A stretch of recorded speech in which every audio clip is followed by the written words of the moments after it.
जिस बेटे को 10 साल तक राजकुमार की तरह पाला, अपना सगा बेटा पैदा होते ही उसे घर का नौकर बना दिया।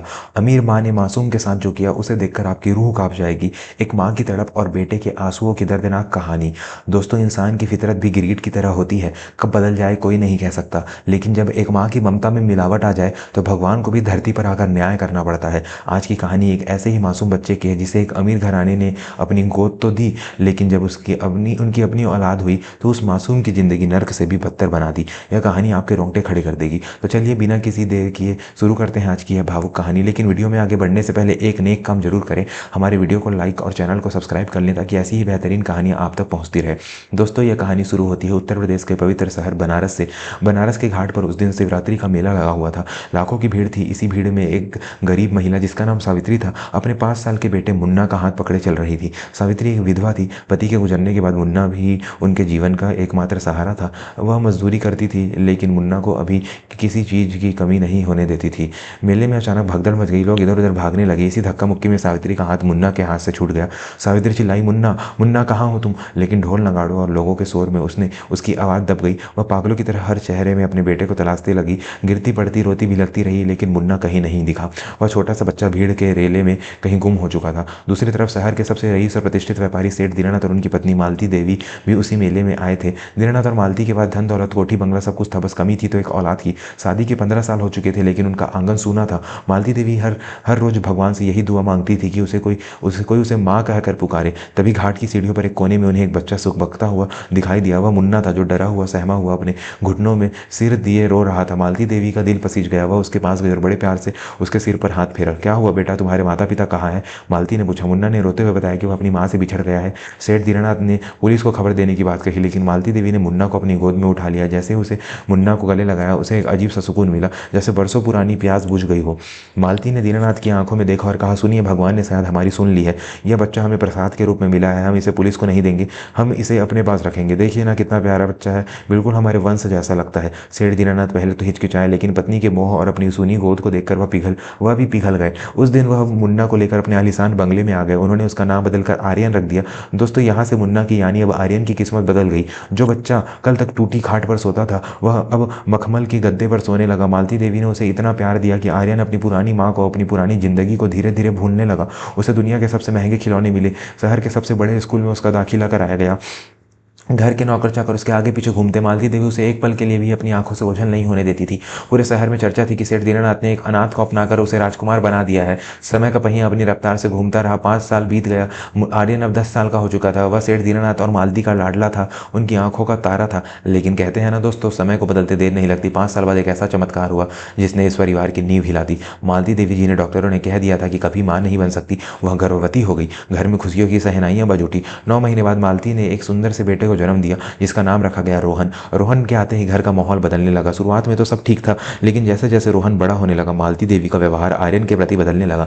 अब मालती का पूरा ध्यान, पूरा प्यार और पूरा वक्त सिर्फ अपने सगे बेटे रोहन के लिए था। एक दिन की बात है, आर्यन स्कूल से आया और दौड़ते हुए अपने छोटे भाई रोहन को खिलाने लग गया। गलती से रोहन के हाथ से दूध की बोतल गिर गई और वो रोने लगा। मालती देवी रसोई से दौड़ते हुए आई और बिना कुछ सोचे समझे आर्यन के गाल पर एक जोरदार तमाचा जड़ दिया। तू मेरे बेटे को मारना चाहता है? दूर रह इससे। तुझे सड़क से उठाकर राजकुमार बनाया और तू अब मेरे ही खून को नुकसान पहुंचा रहा है, मालती ने चिल्लाकर कहा। आर्यन सन्न रह गया। 10 सालों में आज पहली बार उसकी माँ ने उस पर हाथ उठाया था और उसे सड़क से उठाया हुआ कहा था। उसकी आंखों से आंसू बहने लगे। माँ, मैंने तो बस चुप, खबरदार जो मुझे माँ कहा। अपनी औकात में रह। तू इस घर का वारिस नहीं है, वारिस मेरा रोहन है। तू सिर्फ एक अनाथ है जिसे हमने पाला है। उस दिन आर्यन के बाल मन पर जो चोट लगी, उसने सब कुछ बदल दिया। धीरे धीरे आर्यन का कमरा जो घर के मुख्य हिस्से में था, उसे खाली करवा दिया गया और उसे नौकरों वाले क्वार्टर में शिफ्ट कर दिया गया।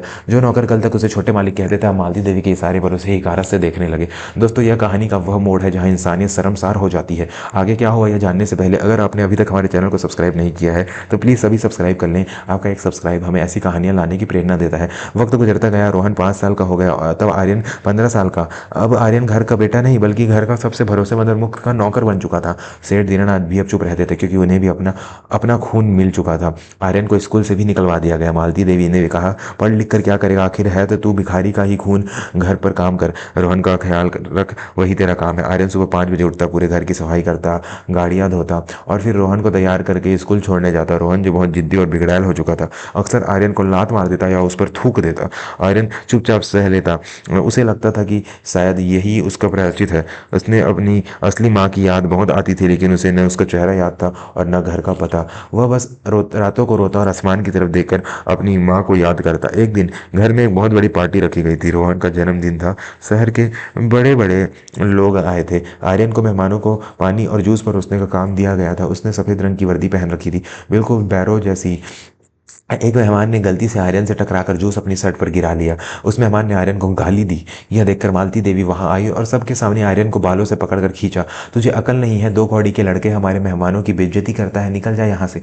मालती ने उसे धक्का दिया। आर्यन जमीन पर गिर पड़ा। उसे चोट लगी, लेकिन शरीर की चोट से ज्यादा दर्द उसके आत्मसम्मान को हुआ था। वह उठकर बाहर बगीचे में अंधेरे कोने में जाकर बैठ गया। उधर बनारस के उसी घाट पर सावित्री आज भी हर शिवरात्रि को आती थी। 10 साल हो चुके थे, लेकिन एक माँ का दिल मानने को तैयार नहीं था कि उसका मुन्ना अब नहीं मिलेगा। सावित्री की हालत अब बहुत खराब हो चुकी थी। गरीबी और बेटे के गम ने उसे समय से पहले बूढ़ा बना दिया था। उसे एक पंडित जी ने बताया था कि इस बार शहर में एक बहुत बड़ा भंडारा हो रहा है, जहां बड़े सेठ लोग दान पुण्य करते हैं। शायद वहां जाने से कुछ मदद मिल जाए या कोई खबर मिल जाए। किस्मत का खेल देखिए दोस्तों। सावित्री काम की तलाश में भटकते भटकते उसी शहर आ पहुंची जहां आर्यन रहता था। पेट की आग बुझाने के लिए उसने सेठ दीनानाथ के घर में बाहर चल रहे निर्माण कार्य में मजदूरी का काम शुरू कर दिया।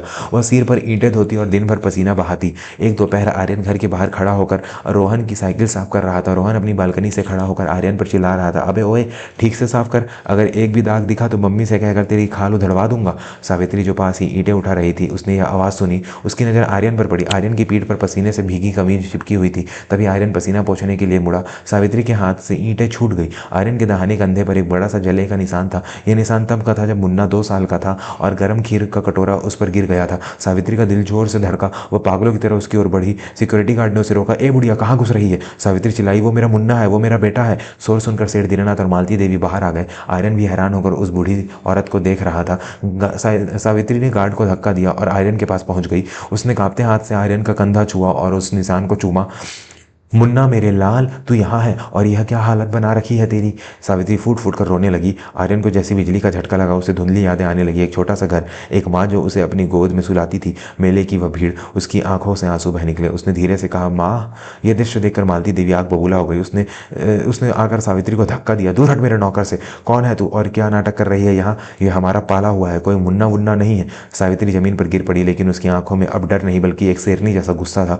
वो उठी और बोली, पाला हुआ? अरे तुम जैसी अमीर औरतें क्या जानो पालना किसे कहते हैं? तुमने तो इसे गुलाम बना रखा है। 10 साल पहले मेले से मेरा बच्चा चोरी हुआ था और आज मुझे समझ आया कि वह चोर कोई और नहीं तुम लोग हो। मालती घबरा गई। पोल खुलने का डर उसे सताने लगा। उसने गार्ड्स को आदेश दिया, इस पागल औरत को धक्के मारकर बाहर निकालो और पुलिस को बुलाओ। गार्ड्स आगे बढ़े, लेकिन तभी आर्यन उनके बीच में दीवार बनकर खड़ा हो गया। उसकी आंखों में आज वह डर नहीं था जो पिछले 5 सालों से था। आज उसकी आंखों में एक बेटे का फर्ज था। आर्यन ने ऊंची आवाज में कहा, खबरदार अगर किसी ने मेरी माँ को हाथ भी लगाया तो। सेठ दीनानाथ चौंक गए। आर्यन, तू यह क्या कह रहा है? हमने तुझे पाला, बड़ा किया, खाना दिया। आर्यन ने कड़वी मुस्कान के साथ कहा, पाला? सेठ जी, आपने मुझे पाला नहीं बल्कि एक खिलौने की तरह इस्तेमाल किया। जब तक आपका अपना खिलौना नहीं आया आप मुझे इससे खेले, और जब अपना बेटा आ गया तो मुझे कबाड़ में फेंक दिया। आपने मुझे 10 साल में वो सब दिखा दिया, सब दिया जो पैसे से खरीदा जा सकता था, लेकिन वो नहीं दिया जो एक बच्चे को चाहिए था, इज्जत और अपनापन। पिछले 5 सालों में आपकी पत्नी ने मुझसे जो सुलूक किया वो किसी जानवर के साथ भी नहीं किया जाता। आर्यन अपनी माँ सावित्री के पास गया। उसने धूल भरे कपड़े झाड़े और उनका हाथ थाम लिया। उसने मालती देवी की ओर देखा और बोला, मालती मैडम, आपको अपना सगा बेटा मुबारक हो, लेकिन याद रखिएगा यह जो आपने आज बोया है वही कल काटेंगी। आज मैं जा रहा हूँ, लेकिन एक दिन इसी बेटे के लिए आप तरसेंगी, लेकिन तब आपके पास कोई सहारा नहीं होगा। मालती देवी और सेठ दीनानाथ प्रसन्न रह गए। पड़ोसी और तमाशबीन भी वहां जमा हो गए थे। सबकी नज़रों में सेठ के लिए नफरत और आर्यन के लिए हमदर्दी थी। आर्यन ने अपनी आलीशान जिंदगी, महंगी घड़ी और वह सब कुछ जो सेठ ने का दिया हुआ था वहीं उतार कर जमीन पर रख दिया। उसने अपनी माँ का हाथ पकड़ा और उस बड़े फाटक से बाहर निकल गया, उस आदमी की तरफ जहाँ, उस आज़ादी की तरफ जहाँ भले ही गरीबी थी लेकिन माँ का सच्चा प्यार था।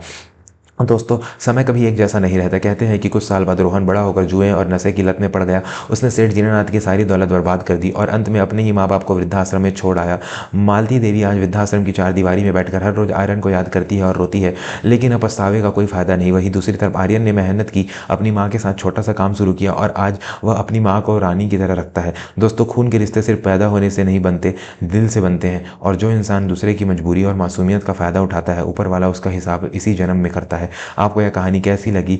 क्या आर्यन ने सही किया? अपनी राय कमेंट में ज़रूर बताएं। जाने से पहले एक छोटी सी गुजारिश, अगर इस कहानी ने आपके दिल को छुआ है तो वीडियो को लाइक करें, अपने दोस्तों के साथ शेयर करें और हमारे चैनल को सब्सक्राइब जरूर करें, ताकि हम आपके लिए ऐसी ही दिल को छू लेने वाली कहानियाँ लाते रहें। मिलते हैं अगली कहानी में, तब तक के लिए अपना ख्याल रखिएगा। धन्यवाद।